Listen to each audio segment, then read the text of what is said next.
문재인 정권의 행태에 분노, 좌절하여 그러나 우리의 자유민주주의 체제를 지켜야겠다는 신념으로 밝은 내일을 기원하고 계시는 애국 시민들과 그리고 해외에 계신 동포 여러분, 우리는 지난 주일에도 우리의 가슴과 혼을 뜨겁게 달구는 이른바 LH 신도시 3기 부정 투기 사건이 발생하였습니다.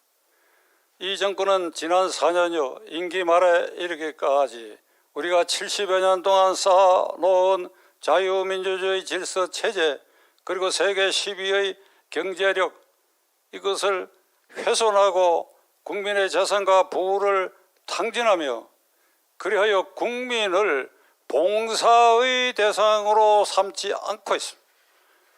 헌법은 국민이 헌법의 제1기관으로서 대통령과 국회의원을 국민이 선출해서 그들이 국민들에게 봉사하도록 헌법체제가 되어 있음에도 불구하고 문재인 정권은 철저하게 국민을 봉사의 대상으로 국민을 모시는 것이 아니라 국민을 자신들의 정권 유지 연장과 그들의 그 기득권을 지키기 위한 도구로 여기기 때문에 지난 4년여 동안 국민들에게 거짓말하고 남 탓하고 내로남불하였으며 그리고 김정은과의 기망적인 평화쇼로 우리의 안보 체제까지 거의 허물어버리고 한미 동맹 체제도 심각하게 훼손했고 한미일 삼각협력 체제에 있어서 그 한 고리인 일본을 김정은보다도 더 주적으로 몰아넣은 이러한 악행을 거듭해 왔습니다. 이들은 이제는 국민을 개돼지 수준으로 취급하고 있습니다. 봉사의 대상자인 국민을 이제는 온갖 말로 쥐어받고 그리하여 국회 다수 의석을 앞세워서 입법 독재로 못할 일이 없이 휘젓고 다니면서 드디어 이제 국민을 개돼지 수준으로 취급하기에 이르렀습니다. LH 투기 사건은 신도시 3기 개발지역에 국토주택공사의 직원들이 거기에 대규모로 투기한 의혹을 민간단체에서 참여연대와 민변에서 그 전체의 면적 0.2% 1%도 되지 않은 0.2%를 조사를 해가지고 그래 국토 LH 직원들이 13명이 투기한 의혹이 있다는 것을 발표를 해가지고 열흘 전에 이것이 회오리 바람을 일으키게 되었습니다. 4월 7일 서울 부산시장 선거를 앞둔 이 정권은 당황한 나머지 770명의 대규모 합동조사반을 구성했다. 그 핵심은 국토교통부가 핵심입니다. 국토교통부와 LH공사는 토지와 건축에 있어서 그 정보를 공유하는 것입니다. 따라서 국무총리실이 주관이 되도록 하지만 그 핵심은 국토교통부입니다. 이건 생선가게를 고양이에 맡기는 꼴인데 자 어떻든 770명의 매머드 조사단을 꾸리고 그리고 국무총리가 언명하기를 발본색원하겠다. 엄단하겠다. 초과이익은 반드시 환수하겠다. 그리고 투기한 자는 폐가망신시켰다. 그리고 닷새 뒤에 1차 조사 결과를 발표했는데 민간단체에서 발표했던 13명 외에 7명을 찾아냈다는 것입니다.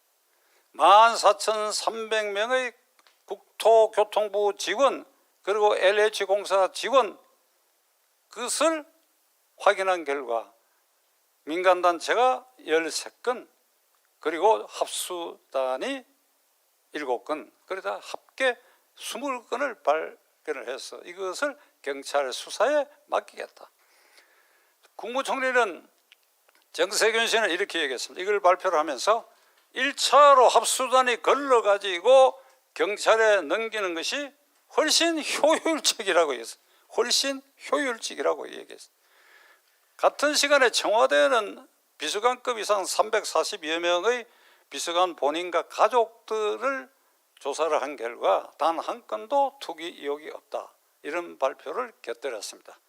자, 지난해 애국시민 여러분, 이것이 얼마나 기망적인 발표라는 건 아시는 분은 대부분 알 것입니다.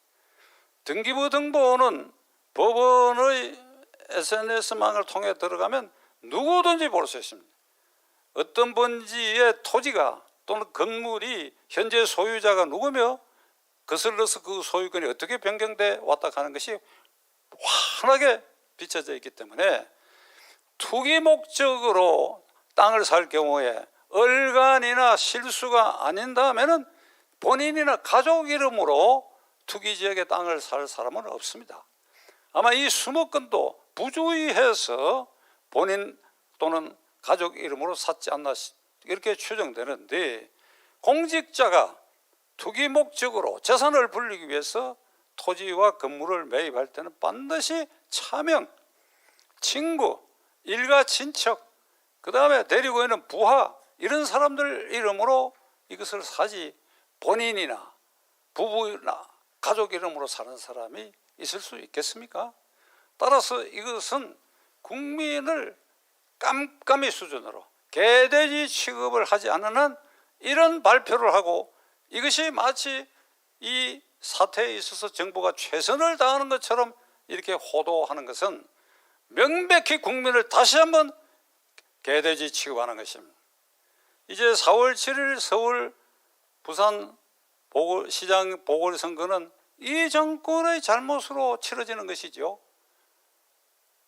박원순 오거동 시장의 성추행 사건으로 이 성추행 정권이라는 오명을 국내는 물론 국외에도 이런 오명을 뒤집어 쓰고 있는데도 불구하고 자기들에게 잘못이 있었을 때 그 보궐선거가 이루어지게 된다면 당헌상 후보를 내지 않는다 하는 것도 어거지로 고쳐가지고 이제 이 후보를 내가지고 수단 방법 가리지 않고 부산에서는 가덕공항이라는 걸 띄우고 또 서울 부산에는 4월 7일 직전인 3월 말까지 복지기금을 붓고, 이런 순간에 이 LH공사 투기 의혹이 터진 것입니다.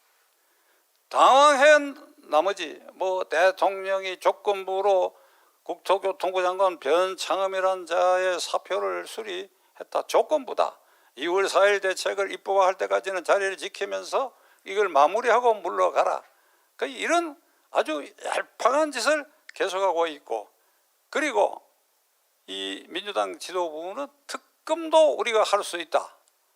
특검을 만일 하게 된다면 국회 본회의의 의결을 거쳐서 특검이 임명되고 그것을 준비해서 수사에 착수할 때까지는 아무리 빨라도 지금까지 관행에 의하면 45일이 걸리고 보통은 60일 이상이 걸리는, 수사 착수에까지 60일이 걸리는 이 특검을 하자고 야당에 제안하는 것은 이걸 물타기하고 4월 7일 선거까지는 이 문제를 더 이상 문제 삼지 않고 뚜껑을 덮자고 하는 이런 악랄한 발상을 이들은 여전히 계속하고 있습니다. 자, 지난 4년여 동안에 문재인 대통령에 대해서 탄핵 사유는 이 박찬종의 기준으로 하더라도 30가지가 쌓여 있어요. 박근혜 대통령의 탄핵 사유에 비하면 이것은 하늘과 땅만큼의 차이가 있는 것입니다. 박근혜 대통령의 탄핵은 사실은 그것은 정당한 이유가 될 수 없는 것을 이유로 삼아가지고 탄핵을 했다고 한다면, 문재인 대통령에 대한 탄핵은 확실한 근거를 가지고 30가지 이상이 지금 쌓여 있습니다.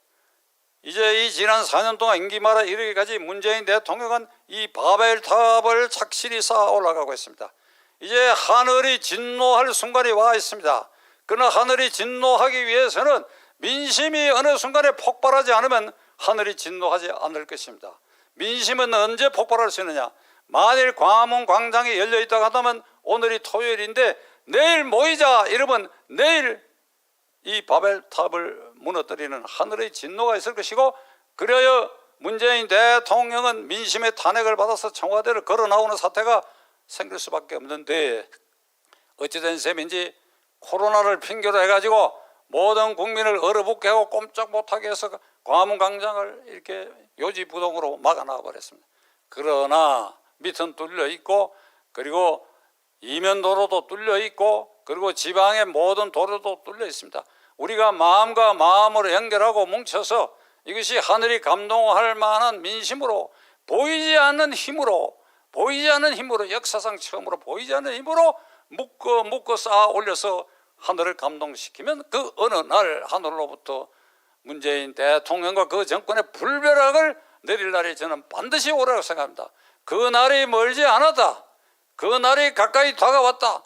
우리는 그런 확신을 가지고 마음과 마음을 엮고 모여 그리하여 쌌는데 우리가 전심전력할 길을 간절히 호소해 마지 않습니다. 감사합니다.